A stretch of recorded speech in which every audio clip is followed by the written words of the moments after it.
Salam Indonesia. Anda menyaksikan berita terkini bersama saya Arna Seputra. Pemirsa, krisis HAM dan kemanusiaan di Afghanistan di mana kelaparan mengancam jutaan orang menjadi fokus perundingan di Oslo.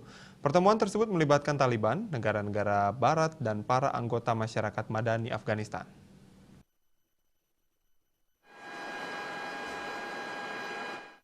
Dalam kunjungan pertama mereka ke Eropa sejak berkuasa pada Agustus, Taliban akan bertemu dengan para pejabat Norwegia, serta perwakilan AS, Prancis, Inggris, Jerman, Italia, dan Uni Eropa.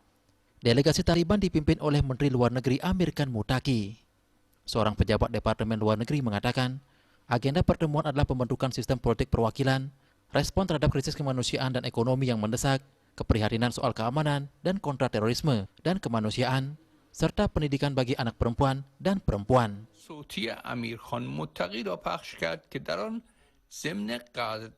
Kelompok garis keras Taliban ditumbangkan pada tahun 2001, tetapi bangkit lagi dan berkuasa pada Agustus 2021 ketika pasukan internasional menarik pasukannya dari negara tersebut sepenuhnya.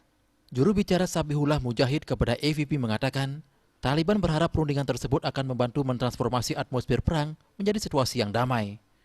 Belum ada negara yang mengakui pemerintahan Taliban. Menteri Luar Negeri Norwegia, Anniken Huitfeldt menekankan perundingan tersebut tidak akan mencerminkan legitimasi atau pengakuan Taliban. Untuk mencegah penyebaran COVID-19, ingat pesan Ibu soal terapkan 3M, wajib memakai masker, wajib mencuci tangan, wajib menjaga jarak, serta wajib menghindari kerumunan. Dengan penerapan perilaku 3M, Indonesia segera terbebas dari virus corona menuju Indonesia maju.